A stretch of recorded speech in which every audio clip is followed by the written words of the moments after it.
Hello, hello, and welcome to another episode of Moms Unboxed.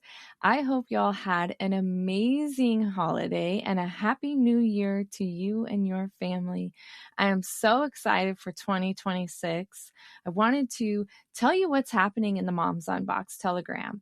So I have been dropping riffs about communication, sensuality, mom guilt, and right now I have ladies in there doing the self-love journey. It is a phenomenal space. So if you're interested in amplifying your confidence, honoring your body, trusting your yes and your fucking no, and gaining sovereignty and liberation and living sensually, come join me in the Moms Unboxed Telegram. It's an amazing space.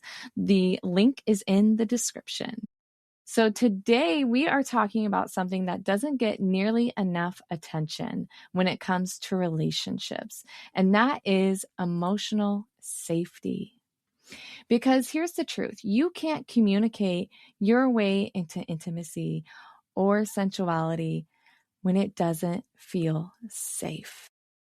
And this is why emotional safety is so important in a relationship. You're not able to soften, open up, receive, or give love when your body is braced for fucking impact. Okay, when you don't feel safe, nothing flows well in your relationship. For so many women, especially women who have been in toxic relationships, they're going to be triggered. Okay, they're going to feel emotionally unsafe in a relationship. And I can say this for myself because I have come from some toxic shit, okay? Whether it was seeing my mom be in toxic relationships, my dad, and myself. When I got into a healthy relationship, I started recognizing that a lot of these defenses and these traits that I carried over from these toxic relationships into my new healthy relationship, and these things about me were fucking toxic and they were unhealthy for me and my partner. It's okay to be healing while you're in a relationship, but I want you to be mindful that you're not bleeding on your relationship, okay? My partner and I, we worked together to heal one another and to remove these toxic traits that I had been holding on to, and we alchemized them. We became healthier versions of ourselves so that we can have a healthy relationship. Why does emotional safety get confusing after toxic relationships? And I want to start here because it is so important. As I stated, when you're in a toxic relationship, our boundaries are constantly broken. We're gaslit. We're being manipulated. Blech. We're being manipulative. Manipulated. Okay, I can't talk, ladies. Okay, we are being manipulated, blamed, taken advantage of, and our internal compass for emotional safety gets distorted. You ask yourself, do I feel safe here? How do I avoid this conflict? How do I keep the peace? And we are constantly over giving and trying to make someone happy just to keep that peace. And we hold on to this hope that this person is going to change. And it's fucking chaos. But that chaos becomes your baseline. And this is the hardest part about healing, is recognizing, deepening with gentle awareness where that chaos has become our norm. And we have to start identifying those things, gaining that awareness so that we can heal them, so that we can alchemize them and transform into the healthy, evolved version of us. We don't want to normalize emotional unsafety. When we enter into a healthier relationship, something interesting happens. We don't immediately feel calm. There's going to be things that trigger us, right? Because our nervous system's dysregulated. We are hyperactive in ensuring that we keep that peace. Oh, I remember when Donnie would get like a little bit escalated, his voice would raise, I'd start shutting down. This feels unsafe. And then I wouldn't want to work through the issue because I was trying to protect myself, because that's all I'd known is protection. Protect myself, keep safe, keep the peace. What can I do? Be the people pleaser. Okay. Your body remembers those shitty moments of when you were in a toxic relationship. It remembers raised voices, blame, guilt, emotional withdrawal, the silent treatment, the love bombing, explosive reactions out of absolutely nowhere. Okay. So even with your current partner it was nothing like your ex. Okay. Your nervous system is going to be still on high alert. And we have to continue to heal until we feel safe, until we have gained the evidence that we are no longer in that unhealthy dynamic. Okay. And then it's going to surprise you. Your healthy partner is going to surprise you. You're going to be like, oh, he actually listens to me. He makes me feel valued. I feel seen. I feel wanted. I feel like he wants to devour me. And that's surprising to me. This is when our patterns begin to heal, is we gain that testimony and the evidence that we are in a healthy relationship. And emotional safety is not the absence of conflict, but rather it's this safety net in which we are able to express ourselves, to hold our own boundaries, to feel heard, to express our emotions without punishment or fear of backlash or fear of being manipulated. You are safe to make a mistake without being shamed. Feeling safe is our ability to be vulnerable and our authentic self. I had a partner who was extremely toxic, and I was never allowed to be my authentic self. Any fucking joy I brought into that space, he would squash. Like, he literally one day was like, stop singing. And I was like, what? Yeah, stop singing. I'm like, oh, okay. For women especially, emotional safety is what allows our body to soften. And that softening leads to intimacy, connection, a fucking amazing magnetic sex life. It naturally flows. So what does it take to have emotional safety? Let's talk about boundaries. If you were in a previous toxic relationship, you weren't allowed to have boundaries. You know that. You were controlled. You were told what to do, how to talk, when to talk, what to wear, what to do, what not to do. Okay. Every ounce of independence was robbed from you. So boundaries is important to have the structure of emotional safety. Now, I want to emphasize this. Boundaries is not you creating walls against your partner. Okay. Boundaries are containers for safety. And in healthy dynamics, setting and honoring those boundaries is important. It can be physical, sexual, emotional, intellectual, and financial, baby. Okay. And here's the key. Emotional safety requires that you are in alignment with your boundaries and you are advocating for your boundaries. So if you're setting boundaries and you're allowing the person that you're with to constantly push them, honey, let's assess that. Let's regain control of our boundaries, because our boundaries are important to us, and advocate for them and notice when they're being disrespected and be like, no, no, no, no. Let's talk about my boundaries again.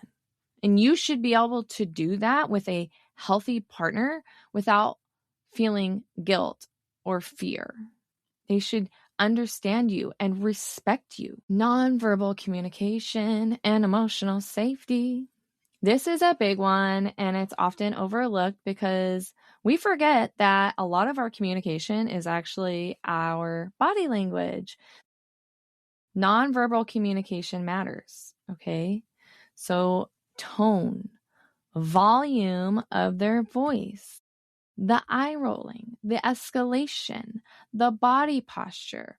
All of this matters when it comes to our ability to feel safe when expressing ourselves. Be mindful of what you are seeing, because oftentimes this can lead us to feeling triggered, and suddenly the communication shifts. We start feeling defensive, argumentative. If they're starting to blame us, if they're not looking at things from an objective lens and they're actually being very subjective and taking everything fucking personal, this is going to diminish your ability to feel safe in your relationship. Okay, so we want to be paying attention to how our partner is responding to us when we are expressing ourselves. This is going to give us an indicator of where you might need to grow within your communication. I have to do this with Donnie too, because he is a very animated person and his volume goes up when I'm not expressing what I need to express. When things are cool, calm, and collected, and we're just hanging out on the couch or whatever, I tell him what I notice. I notice that when I'm trying to talk to you, that you get very loud, animated. You look like you're getting angry. And this is like real talk, okay? Real talk. This has actually happened. So I point out what I'm noticing rather than assuming what is actually happening. I don't want to tell him how he feels, just like you don't want to tell your partner how they feel. You want to just simply point out with gentle curiosity and trying to gain understanding of what you are seeing.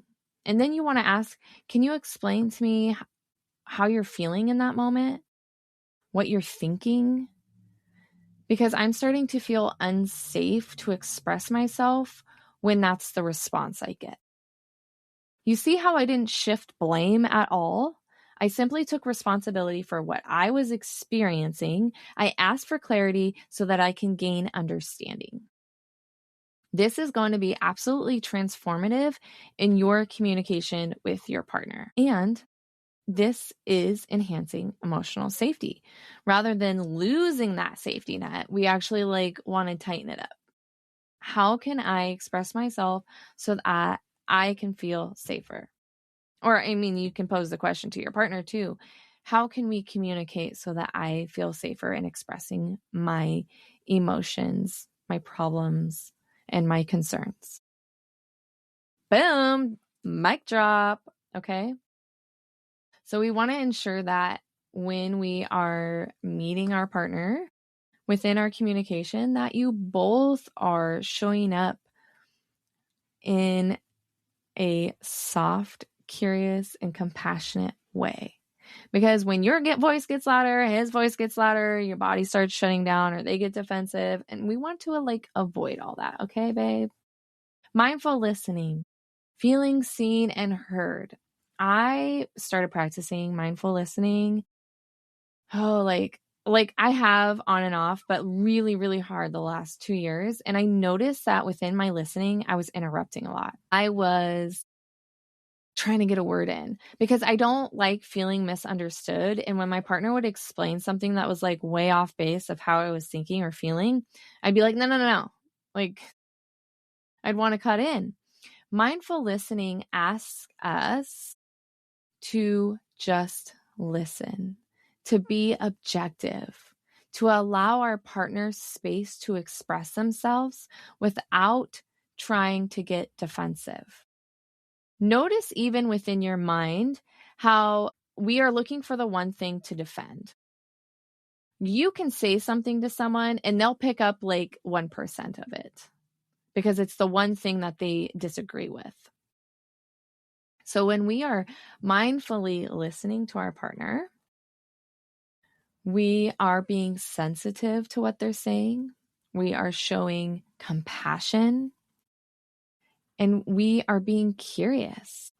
Mindfully listening builds that emotional trust and safety.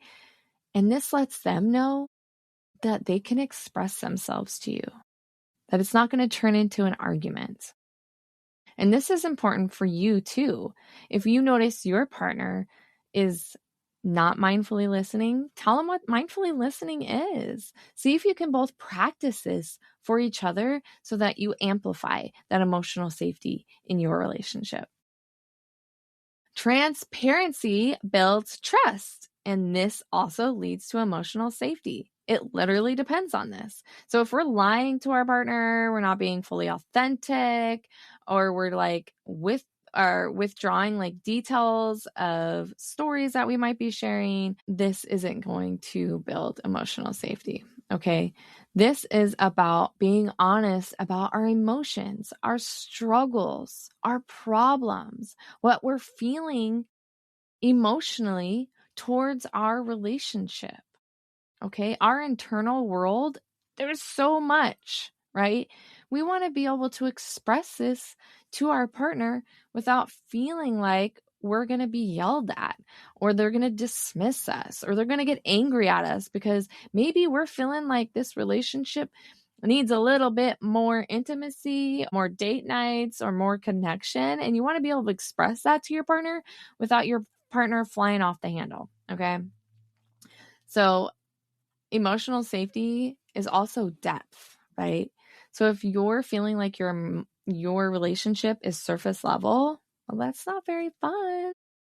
You want to be honest without feeling fear, or share concerns and not be in fear that those resentments are going to build, by asking for more depth from your partner. I want to know more about you and your day without talking about the chores and the finances and the kids. Like, all that shit is cool. That's what makes partnership, especially with people with children, we have to talk about those things. But what is there more of? Like, let's talk about spirituality, connection, hobbies. What is going on in their mind, body, heart, soul? I want to know about those things. We want to work on that transparency, because that is a pillar of emotional safety. Accountability and repair. Okay, accountability is fucking huge. And this is something that I'm still learning.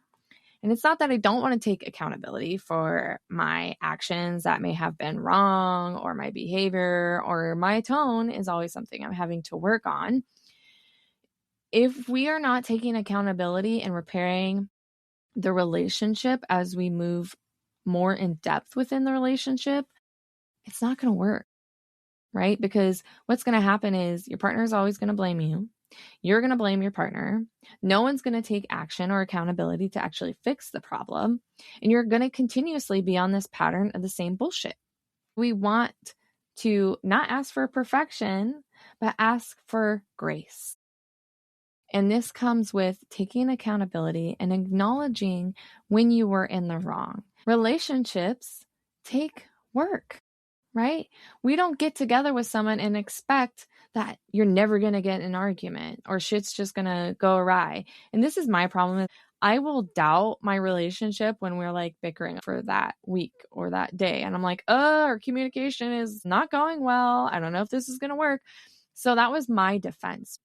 When we talk about being defensive, that was my go-to. I don't know if this relationship's going to work. I don't feel very connected this week. And it's like, okay, honey, shit is going to ebb and flow, right? Especially in a relationship where two people have been together long term. So we want to make sure that we are taking steps to change our behavior, that we are building that awareness. We're taking the accountability of where we fucked up, where we could have been better, and we are taking actions to repair it. And this is something that my partner is fucking so good at. I love him so much. But when he hurts my feelings, or he starts getting defensive, or, whatever it might be, he is so good at taking accountability and actually fucking changing. I would not be with him if he did not evolve as a person and grow throughout our relationship. but he's so good at recognizing where he can grow and actually fucking doing it. And I think this is such an amazing trait within a relationship and something that needs to be of the utmost important in a relationship is this ability to take accountability, responsibility for yourself, your choices, your actions, your behavior. Notice where you can change and actually taking action to do that so that you can have a greater relationship. Brene Brown says it beautifully. She says, I define connection as the energy that exists between two people when they feel seen, heard, and valued, and when they can give and receive without judgment, and when they can derive sustenance and strength from the relationship. Absolutely 100%. This is exactly how I have felt in my healthy relationship. I feel seen, I feel heard, I feel valued, and we both can give and receive and express ourselves without fear of judgment or shame or guilt. And we create this phenomenal fucking energy that is so out of this world. I absolutely fucking love it. Not to toot my own horn on my relationship, but I absolutely do. And I don't need to say that without guilt. See how I just like felt a little guilty for like cheerleading my own relationship? We should be all cheerleading our own relationship and doing it from a place where it's absolutely authentic. If we can't communicate, if we don't respect our boundaries, if we aren't taking accountability and repairing the relationship literally starts breaking down. And it sucks, but we have to identify where we don't have emotional safety in our relationship and start moving towards communicating with our partner about how we're feeling so that you both together can start repairing the relationship so that you can have a phenomenal, magical, and fucking radiant relationship that you fucking deserve. Okay. This is how we start living a liberated, sensual, and unboxed relationship. So I want you to think about this in your relationship, just gently building that awareness and asking yourself, do you feel emotionally safe in your relationship? Do you feel safe to express yourself? Do you have a partner that respects your boundaries? And are you in alignment with what you want for your relationship?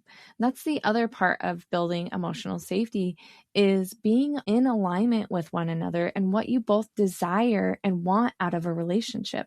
There are so many people who get together because they have the feelings and emotions flowing, right? We're building that love and we're attracted to each other and we have fun with each other, but we don't dig deep enough. We don't talk about our values, our morals, our parenting styles, what we want for our future, what we want for our finances. This is all part of building an emotional safety net. And also, I want to add, talking about your expectations and how you're going to be treated in a relationship. This is so important, and we don't touch enough on this. But when I see on social media a woman posts like, oh, he's spoiling me. And I feel like this is a whole nother podcast episode, but spoiling has this negative connotation to it. How about raise the standards of how you want to be treated in a relationship, and that spoiling just looks like normalcy? Ooh, that was so fucking good. I'm gonna have to play that back to myself and write it down. I love you, mamas. I love that we are here for another year of 2026. And all the ladies who are listening to this podcast, whether you're a mom, whether you're not, you deserve to be here and you deserve the fucking relationship that lights you the fuck up and makes your pussy wet. Ooh, I just said that. Yes. I love you. Have an amazing start of 2026, and I will see you next week for another episode of Moms Unboxed. And might I add, if you know a woman that wants to fucking improve her relationship and build on emotional safety, send this episode to her. It would mean the world to me. And don't forget to join the Moms Unboxed Telegram, where we are going to be digging deep into all types of different topics. I love you. And don't forget to live a liberated, sensual, and unboxed life. And until the next time.